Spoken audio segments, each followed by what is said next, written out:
update sa ating upo, no? So ito yung ginagawa natin, guys. Nagdilif, nagtatanggal tayo ng mga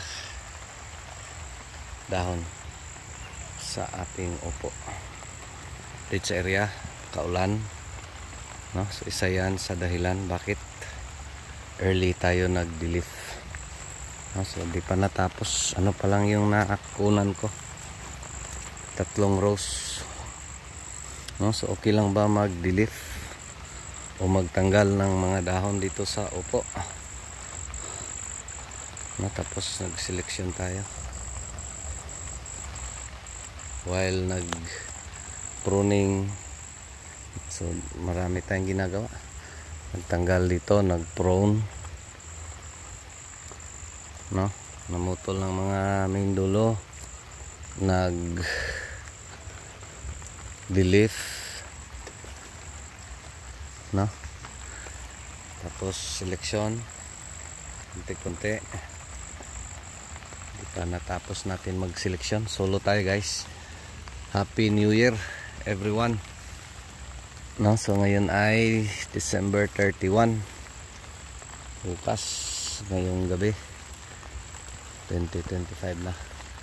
So sana pagpapalain tayo this 2025, no? So di ko pa na selection lahat, no? So anong rason bakit early tayo nag-delif? Again, tong ulan, grabe, no? Tapos ito, so parang totoo yung ano mo, ma'am, paniki yung may gawa. So gagawin natin, lilinisin natin. Mahirap, daming kinain, guys.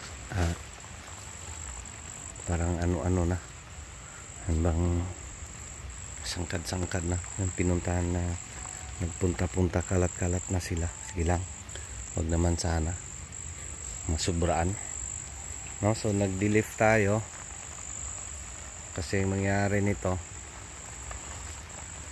pag sobrang crowded na dahon yung marami, so mangyari magkumpuni yung mga dahon, yung mga sanga ay hindi makagalaw, no?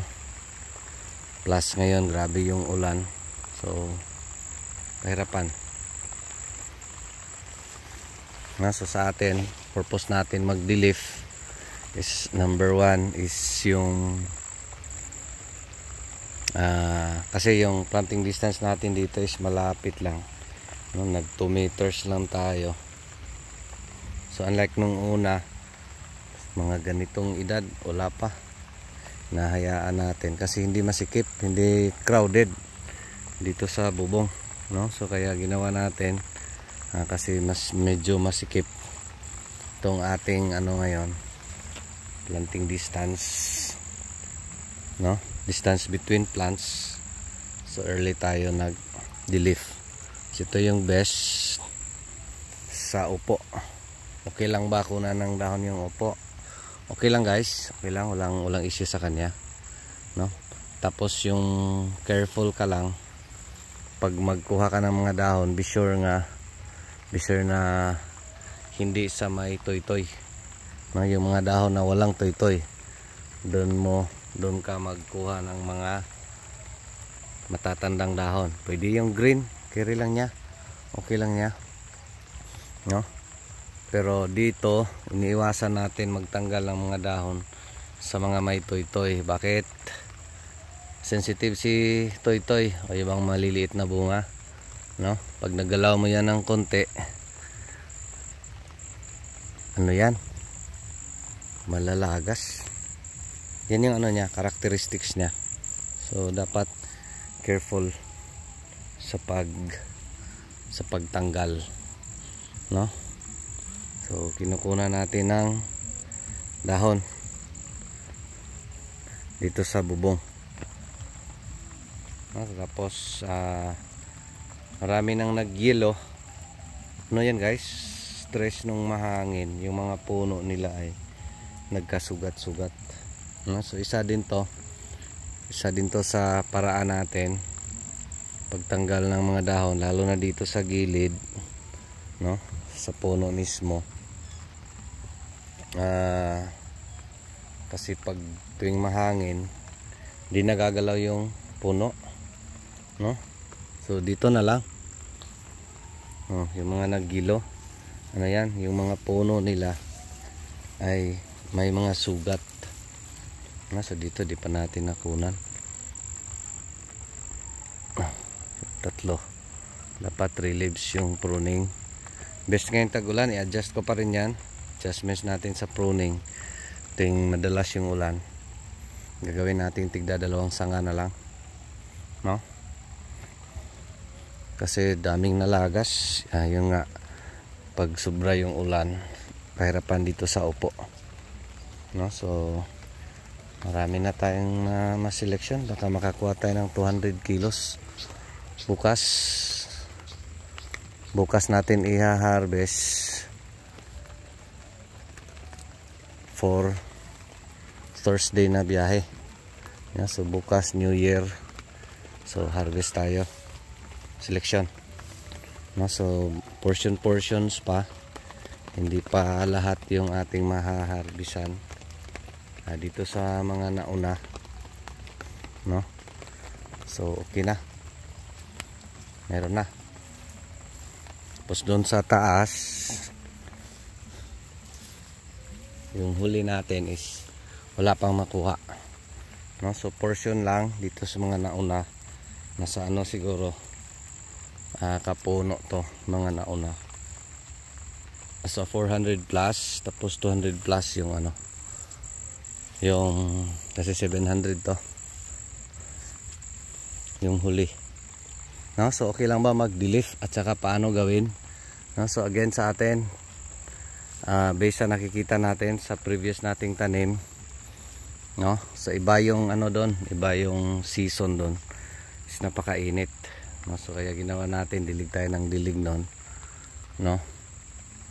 So ngayon iba rin yung season, iba yung panahon, so napakaulan, no? So isa sa mga adjustments natin is ito. Tapos may mga bisita tayo. Mahirap guys yung may mga bisita. Huwag naman, mga kaibigan natin yan sila, no? Isa din yan. So at least yung bang makita nila, oy, iba na yung environment, no? So tapos delif, yung pag-delif natin is ano yan, para makalabas yung mga talbos. Kasi pag sobrang crowded dito sa upo, maraming dahon na magkumpuni-kumpuni, papakita natin, hindi makagalaw, napakamaliit or napakaliit ng mga sanga pag hindi nakakita ng araw, no?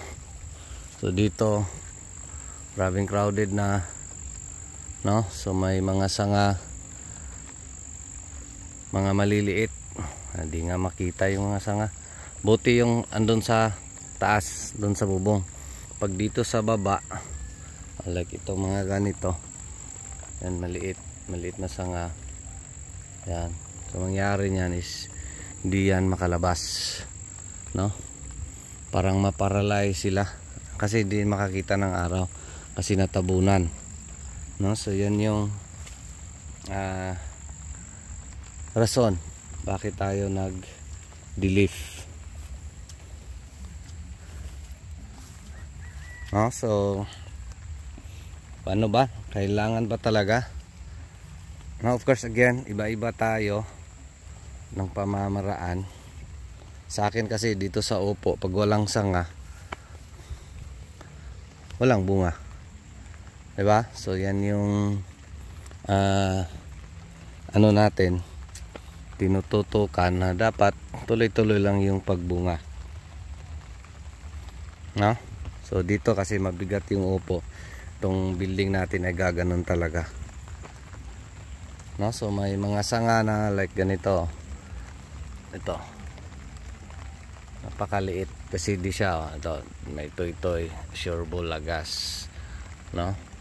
Tapos ito kasi pag yan yung characteristics ni upo, pag hindi makakita ng araw. Kung dito ka crowded, so yung mga bunga is yun lang yun, no? Hindi na madagdagan. May dadagdag dyan is dito na, diba? So dito sa ilalim, pag na-harvest mo to, wala nang kasunod.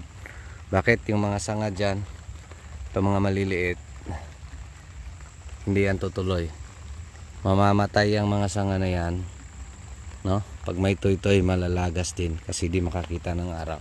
Ganun ka-importante yung de-leafing, no? So may impact ba yung pagtanggal ng mga dahon sa upo, no? So based sa ating experience dito sa upo, again, yung impact lang niya is pag kukunan mo ng dahon, ito ang daming mga nalalagas ngayon guys kasi nga tag-ulan. Parang ano na, 2 weeks na ata, no? So pagkuha mo ng, pagtanggal mo ng ano, mga dahon, kailangan walang, kukunin mo yung mga dahon na walang toy-toy, no? So dapat to mga ganito. May mga dahon kasing walang toy-toy kasi yung dala niya is bulaklak. Ito mga ganito, bulaklak to, no? Or pag may nakita ka ganito, bunga pero lagas, so pwede mo yan tanggalin. Sa akin, gamit ko itong garab lang, ginagarab ko lang. Mahirap lang mag one hand, no? Gaganunin ko lang, ayan, aabisin. Ito wala. Ano na yung pagtanggal. So dapat careful sa pagkuha ng sanga, no? Ito nga ganito, may mga sanga. So pag diyan makakita ng araw, wala rin yan. Ito. Right, so ito sureball na lagas na kasi umiitim na. Pwede na yan tanggalin, no? So ganun ka, ito lagas, pwede mo yan tanggalin. Pag may bunga tapos sureball na lagas na kasi naging itim na, pwede mo na tanggalan ng dahon. Wala nang issue kasi lagas na yan eh, no? So happy new year sa ating lahat, no? So ano tayo, nagpa-ulan-ulan tayo today kasi kailangan ng ating mga tanim, no? So bukas harvest selection. Once again, grabe ka crowded. Yun nga, 2 meters lang yung pagitan, so mas madali maging masikip, no? So kailangan natin na mag-de-leaf. Pwede ring hindi, pero again, yung productivity niya is, ang mangyari is ang mga bunga ay pag ganun lang, no? Wala nang bunga sa ilalim. So mangyari nito is dito may bunga, no? So yung pagbunga niya is pag ganun lang. Mangyari dito, wala na kasi tumitigil yung mga sanga, no? So ganito yung mangyari. Ayan, crowded na crowded. So ito mo yung mga bunga nung hindi pa crowded, no? So tapos yung next bunga niya is, kasi gagalaw yan eh, yung mga sanga. Ito mga bagong sanga niya, so magbunga yan. So gagawin ko adjustments. Pag 3 toy-toy, adjustment sa pruning, 3 toy-toy magkasunod, 2 lang itira ko. Ito 3 rin, 2 lang ngayong tag-ulan, no? So bakit? Kasi nga pag sobrang dami ng toy-toy, tapos ngayon maulan,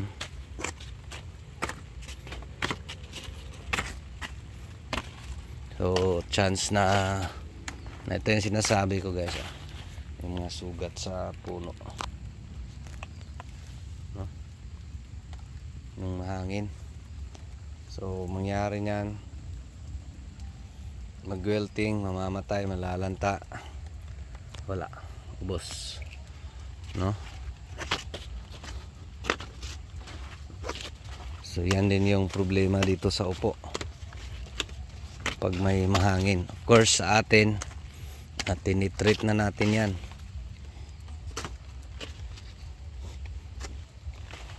Gamit yung chlorine, no? Yan yung paraan natin paano labanan yung wilting.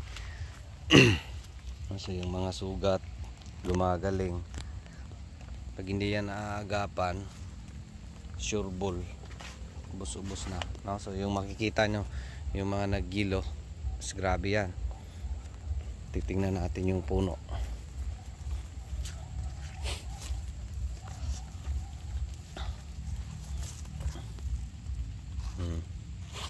May ano sa puno niya, no? No, so yan yung management natin dito sa Tagulan para i-manage ang upo. Ito yung maulan, okay lang ba mag-leaf or magtanggal ng mga dahon dito sa upo? Again, okay lang si upo. No, so ito lang yung ginagamit natin, grab. Sanggot nga gamay sanggot. No, so yun lang, sana may natutunan, no? So tapos ito yung mukha.